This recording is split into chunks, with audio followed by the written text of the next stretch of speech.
increasing your tips as a server. In this video, I want to talk about how I increased my tips when I was a waitress. I waitressed for 13 years. My name is Ashley Kalfas, if you don't know me, and I waitressed for 13 years. I always made phenomenal money. I just worked at a little Coney Island. Some of my shifts were like 4-hour shifts, and within those 4 hours, my tickets were anywhere from $10 all the way up to $50 in lunchtime ticket prices in Michigan.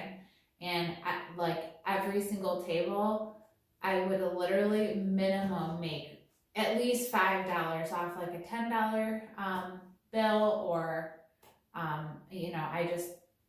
would make well over 20% throughout my whole entire shift. And other servers around me would be like, how are you making so much money? And there's just certain things that I would do to increase my tips during my shift, and I became an expert at it. So I just want to share with you what I did, so you can make really good money too. Like I said, in a 4-hour shift, I would walk out sometimes with over $100, only working 4 hours. And this was a few years back, so I'm sure now that minimum wage has gone up. I know when I used to waitress, I was only getting paid like $3 something an hour. Now I think it's gone up. So, but yeah, I definitely want to share with you these tips because they're pretty genius. Tip number 1, I would always come into work like bright-eyed and bushy-tailed and like clean. I always made sure my hair was somewhat done, like not, greasy or looking rough. If I couldn't wash my hair for a few days, I would put it up in like this cute little bun, and I would just twirl it up like so. And I'd go like this, and then boom, there you go. That was my waitress hairstyle. And then I'd put it up in a thing. It was cute. It stayed up. It was out of my face. Customers weren't grossed out, because I feel like when, people have their hair like all over the place, like people might get grossed out because they'll think that your hair might fall into their food when you're serving it or something, because now that I've like even stepped out of like the waitress game, and I'm actually becoming more of like a customer at a restaurant, I'm like noticing these things even more and going, wow, this is why I made such good money. So hair, if you're a guy, put some gel in it, make sure it's just out of your face, and it's nice and clean and neat. Even if it's greasy, sometimes you can conceal that with just slicking it back and whatever. Another thing is, keeping a clean uniform, even if that means like wiping your shirt down and wiping your apron down and wiping your pants down, your shoes down, whatever. If you have a clean apron, people are gonna subconsciously tip you better because their experience is better. If you're wearing a dirty shirt with grease stains and food smudged all over it and customers are gonna look at you and they're gonna be like, ooh, this person's really not that clean, and they're handling my food, and people get grossed out. And I know some restaurants can seriously be like, oh, they can be so like stingy when it comes to giving you shirts. Like, it's like, come on, like give me a shirt so it's clean. And like, so, the business will do better and I will do better as the face of your business. Like, I don't know why companies are so stingy. Like, I get like some people take advantage of it, but people aren't gonna like rob you of shirts. Like, give them more than 2, especially if they're a full-time employee. Like, I worked for a company and they literally only gave you 2 shirts, and you had to I think you had to start paying. They might have charged us for the shirts or whatever, but they would only give you 2 shirts. And it's like, really? I'm working 5-6 days a week. You're only going to give me 2 shirts? Like, I don't know. And I don't ever wash my clothes, like my work clothes with my regular clothes, just because like the restaurant smell, like kind of will get into my other clothes and I get really grossed out. So I usually just wash all that separate. So it's like, I think if you're working 5 days a week, you should at least have 4 shirts, just because.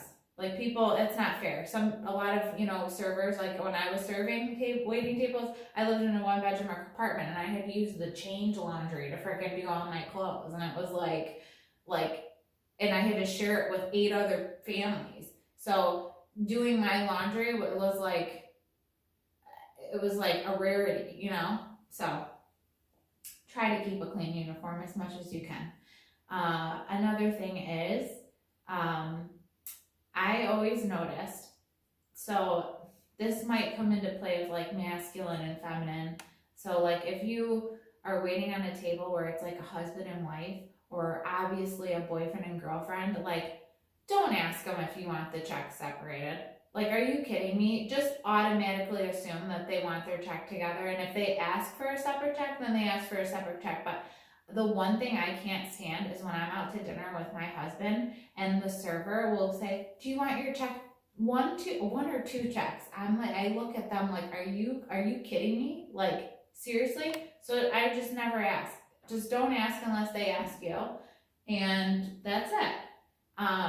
Another thing is like when I would take a couple's order, I would always try to stand more towards the feminine, the female or the feminine, because just out of respect. Like there are some waitresses that feel like if they're buddy and close up with the husband, like they'll get a bigger tip out of them, but really in reality, that's not how it works.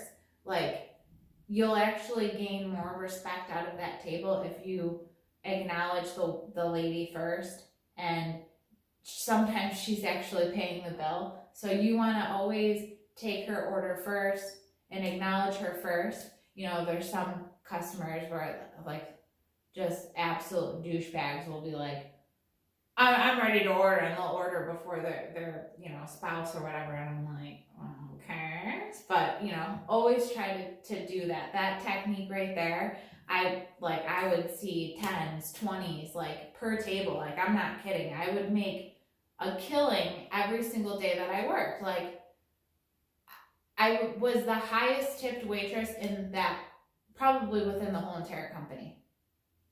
Yes, and I'm not lying. And my friends will back me up on this. All my server friends, they will back me up on this. They knew that I always made like the diggitybomb.com tips. And this is why, because there's just certain things, and like they would always be like, how are you making all this money? I'd be like, because I'm literally licking their buttholes. Not literally, but like I would kiss my table's butts. Whenever I would have, here's another tip. Whenever I should be numbering them like 1 through 10, but I don't really care. I'm just kind of throwing them all out here. One time, I had my whole entire section filled up, and like we would always call it like a massacre. So like whatever section, like what in our restaurant that we worked at, there was 4 sections and then 5 sections on the weekends. Well, we would always call it like section 1 massacre, and that would mean like the whole section would fill up all at once, and then you're like slammed, you're in the weeds, like you can't talk to nobody, you just kind of got to focus on everything.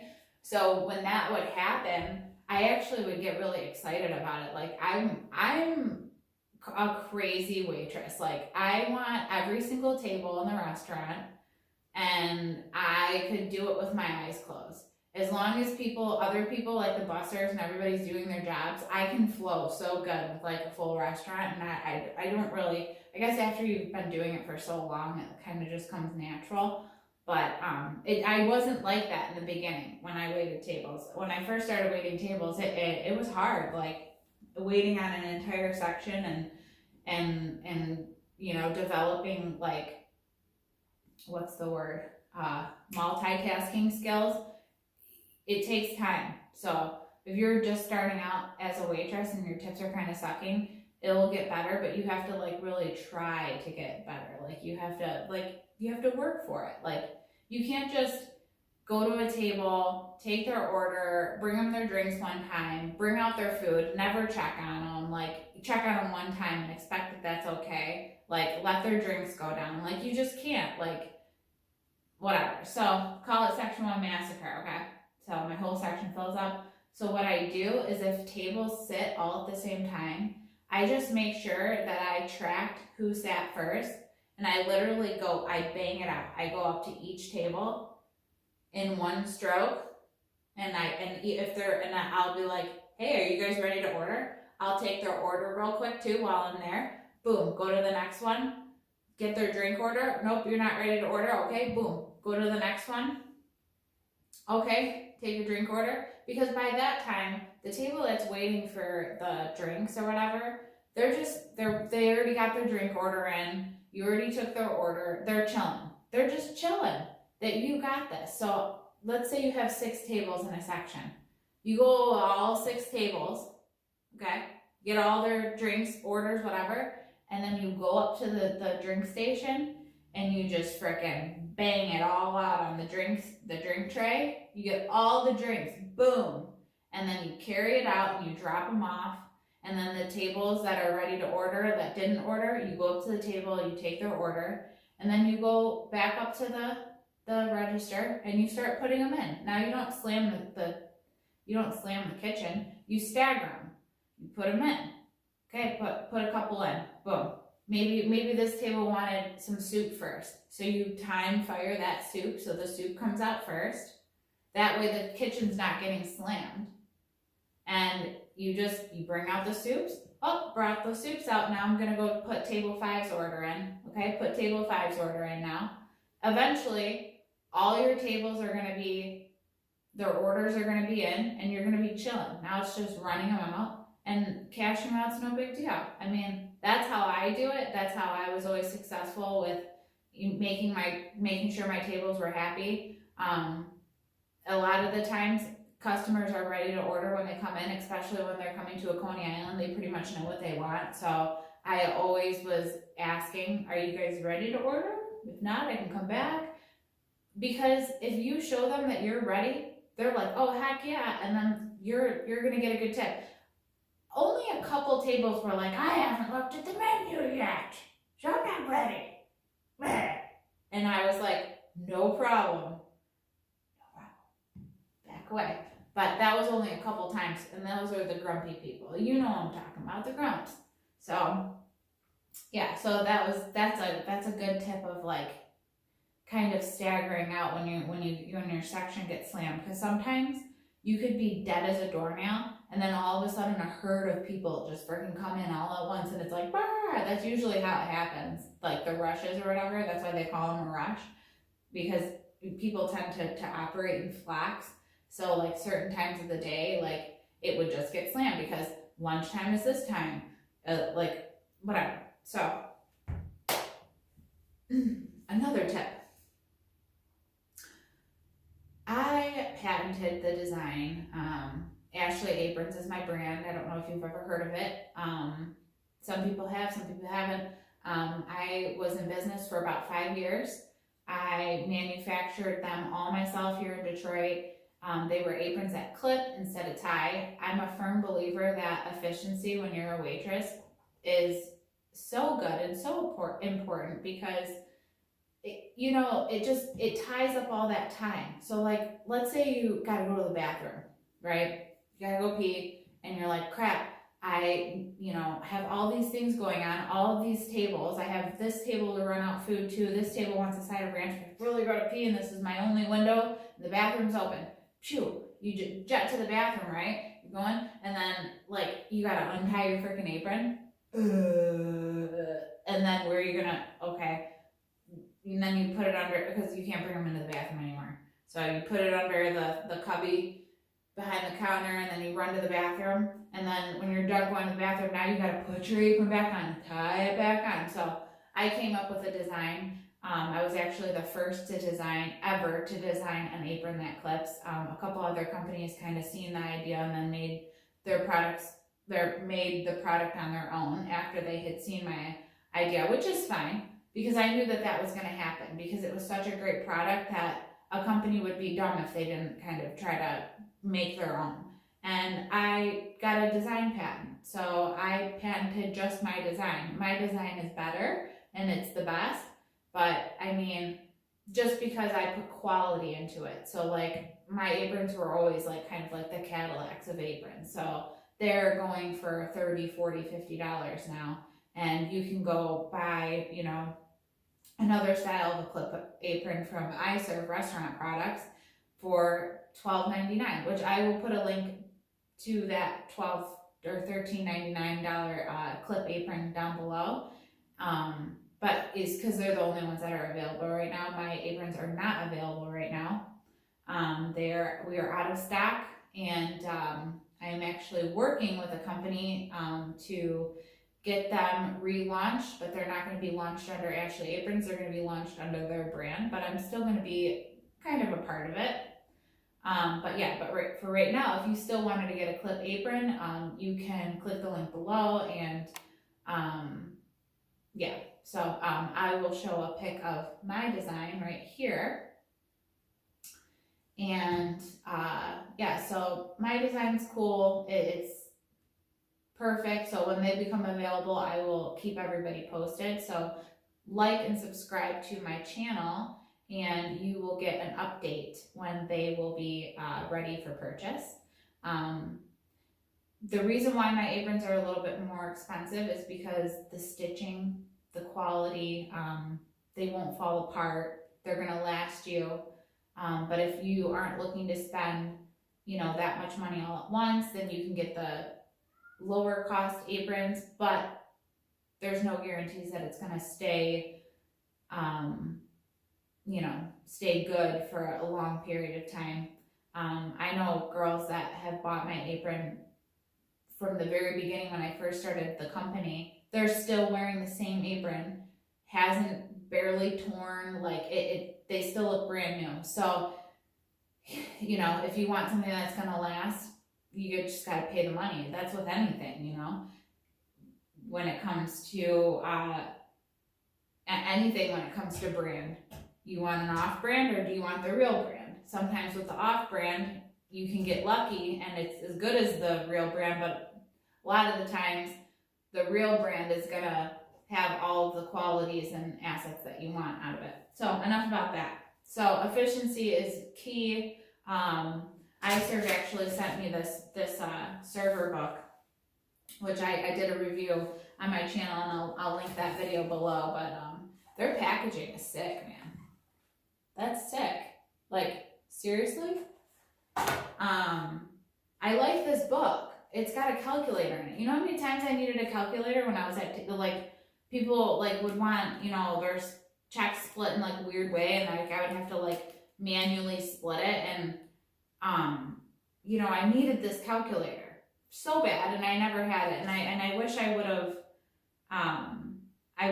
been waitressing at the time that they had came out with. Maybe I was waitressing, but I didn't know about the product. And they actually have cool sleeves that you can change colors, so it's not, you can get it in blue or green or pink or whatever you want. And they sell extra of these pads. I was looking them up on Amazon, and they sell extra of these pads, and these pads are awesome. It's like you can put the seat number, all of this stuff. I don't know, it's an amazing book. And then if you do server banking, and you have to keep all the cash on you, it's got a freaking cash thing inside, and then you Velcro it shut so it stays. And then it comes with a pen. So yeah, I'm really excited about these products from this company. This company is pretty cool. I'm hoping to do some collaborations with them and stuff like that too. I'm getting off subject here.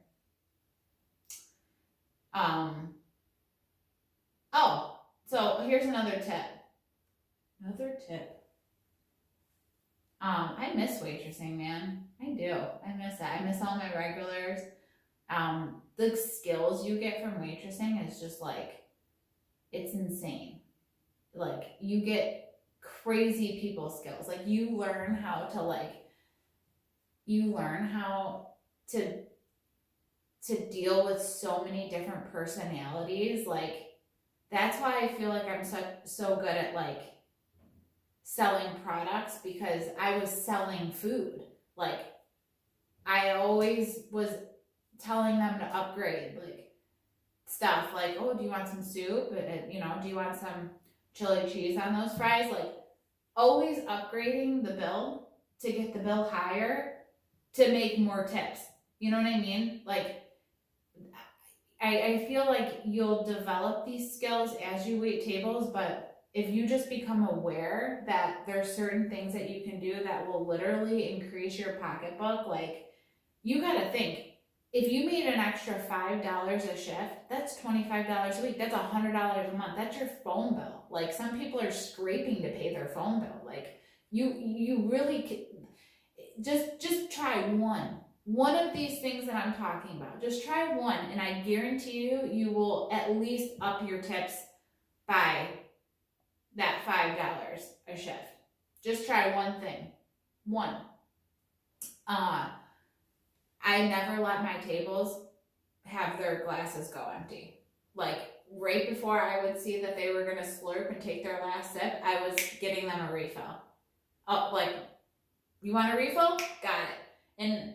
And you know the people that are gonna want a refill, because the people that suck their drink down before their food even gets there, they want a refill. So don't even ask. If they're sucking their drink down before their food gets there, you bring them a refill, so their refill's there before their food's there, and then their food's there and they have a full drink. That was like, I always made extra tips because of that. Just that reason. I always got complimented, like, being such a good waitress. People would start requesting me. The good tippers would request me. So these people that were leaving $10, $20 as a tip, you know, them coming in as like a couple or bringing their kids or whatever, they started requesting me. They're like, oh, I want this girl because I know I'm going to get everything that I want. It's going to be predictable, and I'm going to get a great service, and we're going to tip her good, and we're going to be out the door, you know? And I don't think that people really care, like when it comes to tipping, like, you can't have a small mind. Like, you can't be limited, like, in your beliefs of what you're worth, because I always thought that I was worth those good tips. Like, if I were coming into a restaurant and I had a superstar waitress, like how I was, and I'm not trying to be like, oh, I'm the best, but I was. So, I mean, I would tip my server. Every time I have a good server, I always look at my husband, I'm like, oh my God, they were the best server I've ever had. Like, I get so excited, and you want to tip, keeps them going. Like, I don't know what that means. My phone just did something weird. Hopefully it's recording. But yeah, that keeps the server going. That keeps that service. That keeps them pumped, you know? Don't get me wrong. There was people that would tip me really shitty, but that's just because they're shitty tippers. Like, you can't get away from that. Like, you're not going to change a shitty tipper. Sometimes you may change a shitty tipper, like they might give you 50 cents more or $1 more, but 9 times out of 10, if they're a shitty tipper, they're coming in, they already know what they're going to tip, it's worked into their budget, and people are just like that, you know? You can't get away from it. And then this industry, it sucks.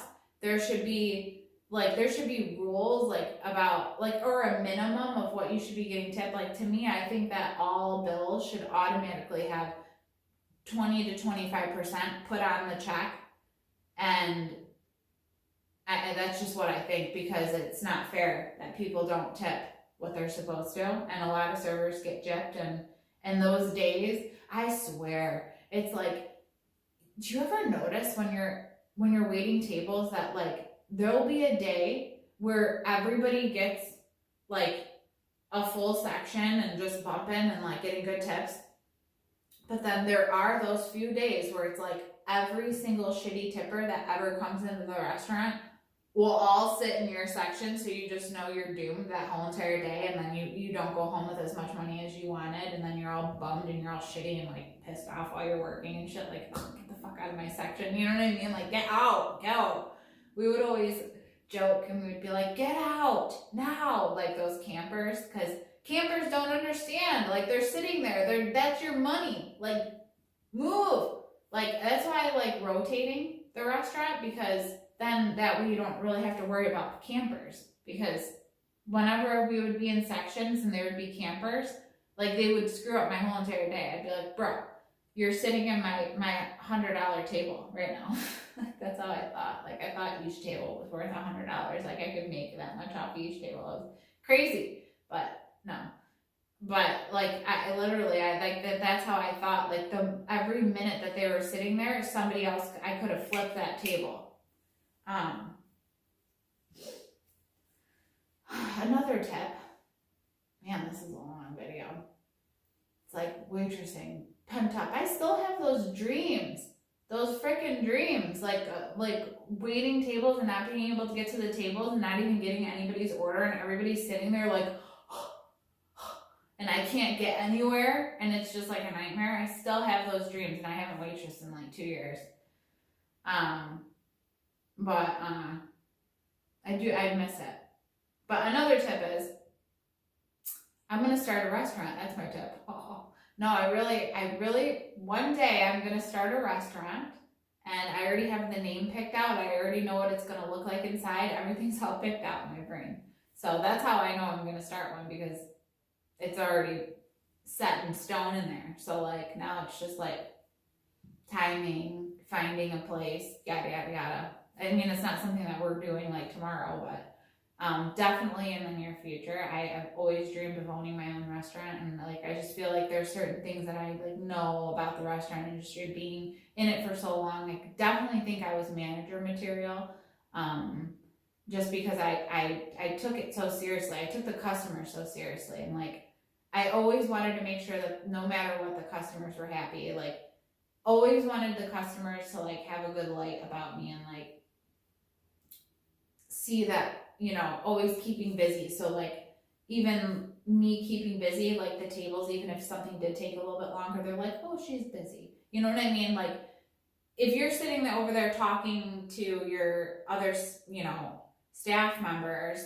and their food's sitting up in the window, they're gonna be like, WTF, I'm not tipping you. Like, there's just certain things that you have to be aware of when you're waiting tables. Like, if you're going into work and you're spending your time in that restaurant, you might as well make money. Like, the thing that drove me nuts about people is that they would give up tables, like, for no reason. Like, they'd be like, oh, I just want a cigarette so bad. And then they would, like, I get it. Like, I get, like, wanting, like, that. You know what I mean? Like, you want a break, you want to just get out. But, like, they would give up, like, 3-4 tables just to go have that one cigarette. When like, you can wait until you get off work and then hustle while you're there. Like, you're there. Like, don't like mess that up, because that $5 to $20 that you could have made off of those tables, like, that you're missing, like, each shift, if you add that up, that's a ton of money that you're like missing out on. That could potentially be $400 a month that you're missing out on. So while you're at work. Like, I get it. Sometimes you're tired. Like, sometimes you don't feel like it, but like, I would never miss out on an opportunity to take a table. If somebody's giving up a table, boop, I'll take it. Me, give it, here. I wasn't ever greedy though. If somebody else wanted the table, because I would always take the extra tables. If somebody always wanted the table, I'd be like, sure, yeah, you can have it. You can have this one, but not the rest. No, but I mean, you can't be greedy. You have to always like get along with your staff members, be positive. Sometimes I would get negative because, like, you know, I was a brat. If somebody didn't tip me what I think or stiffed me or something, I would get into a funk. And like, over the years, I really got better at that, of not getting into a funk so bad, because I would get into a funk and I'd be like, just like, ugh, I hate everybody. But yeah, try not to get into that funk, because other customers can see that, and it's not fair for their experience to get, you know, jaded because, you know, some people were assholes, you know. So, you know, I always had my way of, you know, if somebody was gonna obviously stiff me, like, I always gave them the stare down as they walked out, like, thanks a lot for the no tip. Thanks, but no thanks. Yeah. So I don't know what my other tip was. My other tip for waiting tables. I still have friends that are waiting tables. I did this one video with my friend Jackie, and I posted it, and then people are like, take that down. So unprofessional of you. I'm like, if you only knew what we talked about when we were at work. Not professional at all, but we were professional to the customers. We did, but under our breath, you should hear some of the things we said. No, but like I was talking about, because there was a busboy that worked there that had horrendous breath. It was terrible. It was so bad. It was so bad. Like, it was bad to the point where you could taste it in your mouth. It like lingered. It was awful. It was like pure methane. And then I had later found out that he was drinking these like garlic drinks for something. I don't know why. His wife would make them or something, and he was stinking up the entire restaurant. So I literally, I would get sick, and like I could taste it inside of my coffee when I would make it, and like customers were smelling it. Like they'd be like, oh, what's that smell? Like, it was awful. And I made a video about it, and I was saying that it smelled like pure butthole. And somebody told me that I was being unprofessional and that I should not upload the video because I was making fun of people. I'm not making fun. I'm just bringing light that if somebody is stinky at a restaurant, you need to like address that situation. Like, if I was the owner of a restaurant and there was somebody that worked that was stinky and they could control that stink, like, don't drink the drink before you come to work because it's making you smell like that. Like, and it's bothering people. I would put a stop to it. Drink it after you get off work. Why do you have to drink it before and torture everybody that you work with? Like, there's just certain things. So, I'm gonna upload the video. Yeah, I'm gonna upload it. But, oh, what's another thing? I'll think of more. But for right now, I feel like this is good. I've been rambling for like almost 32 minutes, so probably wrap this up. But I had fun. I love talking waiter stuff. It's my favorite. Like, I feel like after 13 years, it's like you're always a waitress inside, like always.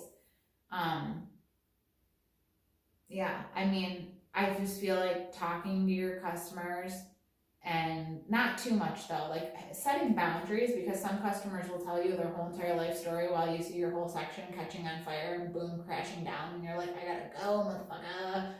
But yeah, so you have to be like, oh, I gotta run, I'll be right back, and then phew. But you know, always try to look nice, presentable, efficiency, anything that you can get, like wear better shoes. Like, don't cheap out on your shoes. I've spent more money in chiropractic visits because my shoes were awful. So invest in some Nikes or Adidas. I always wore Nikes at work because Nikes were good for my feet, but I don't know about your feet, how they are. I have a high arch, so my foot is literally like this. Like that. This is the inner of my foot, and this is how my foot is. So I have to have like arch support. But my ankles were literally blue and black on both ankles, and I would come home from work after, you know, only working a 4-hour shift, and I would put my feet up on the couch and I'd be like, honey, will you please rub my ankles, please? And he would like have to rub my ankles every single night. It was ridiculous. And since I haven't been waiting tables, it's actually gotten better. I don't have those, like, it would on set at like 7, 8 o'clock at night, my ankles would just throb and throb and throb. And because by the time I started wearing Nikes, it was too late. I already ruined my feet. I was wearing cheap $20 shoes from Payless. I don't even think Payless is like around anymore, but I was wearing like the cheapest of the cheapies. And I wasn't investing in good footwear. And if you're a waitress working full time, it is a must. Like, I get it. Like, a lot of the times, waitresses, you got families to feed at home. You're the only one working. Like, it's tough. But if you listen to me and you increase your tips, the increasing of the tips will pay for those new shoes. And you only have to really get them like once every 8 months. Like, I don't know how states work, but like I know Michigan, they stopped letting us write off our like uniforms and work stuff, which is bull crap. But other states, you know, might let you still write off your uniforms. But yeah, always wear like proper shoes, because I learned the hard way, and it took me 3 years for my ankles to recuperate, and they're still not even recuperated, you know. But yeah, oh, and then, you know, listen, let's be real. I used to be a smoker, okay? I quit smoking. It's been years since I've even, you know, smoked a cigarette. But when you're waiting tables, I've noticed a lot of waitresses and waiters are smokers, because it's just like the thing to do. It's like, there's nothing better than smoking a cigarette and talking shit about table fucking 12. Like there's nothing better. Like, you know, table 12 being fucking picky as fuck and sending back every little thing and leaving a huge mess on the table for you to clean up, and like disregarding you and just being rude and obnoxious and like looking at you like you're list big. That's what I mean, talking shit. So, you know, and then going out back and smoking a cigarette with your coworkers. But if you are a smoker, that's cool. I would just only smoke when you don't have any tables, and you have time to like wash your hands, put some hand sanitizer all over your shirt and stuff, and then, you know, spray some perfume. Like, give yourself enough time, because if you are hurrying up and trying to smoke a cigarette and then going back out to your table and you stink like that cigarette, like, the world's changing. It's 2020. Like, people don't want to smell cigarettes. They just don't. Even smokers, if a smoker smells cigarette smoke on somebody else waiting tables, it's just like something in their psychology. I don't know, it will just bug them and irritate them. So try to conceal it as much as you can. Yeah, I mean, I don't smoke anymore, but, you know, I know that feeling. Like, there's nothing better than a smoke break when you're, you know.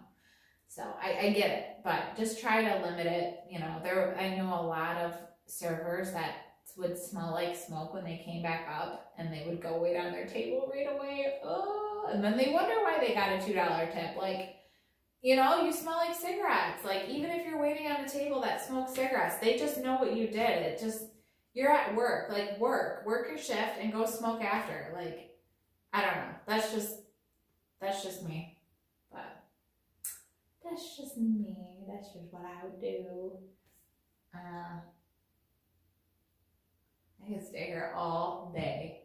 I wish my friend Jackie was here. She's my good, like, sidekick buddy when it comes to, like, waiting tables. Like, she's still doing it. Like, she's still in the game. And her humor is, like, funny. You know, she's a funny girl. She still works for the company, actually, that I worked for a long time. And yeah, she's awesome. But I hope that this video was informational. It was supposed to be informational, but again, I'll link this book. Did I say I'll link this book? I'll link this book because I think that if you're a server, invest in yourself. Invest in shoes. Invest in a nice apron that's convenient. Some people don't like the clip. Some people like to tie their aprons on, but just invest in clean cut apparel, clean cut, you know, clean cut book. This won't get dirty and look all gross. This is gonna look clean forever. It's high quality, like keeping your money in place, everything. Look at that. See that little Velcro tab right there? I'm in love with this book. Like, I want to go get a waitress job again just so I can use this book, honestly. Just gotta open up my restaurant soon. And then the iServ apron, it's awesome. And also the Ashley apron is awesome. It's just not available right now, but it will be. Yeah, so I will see you guys next time.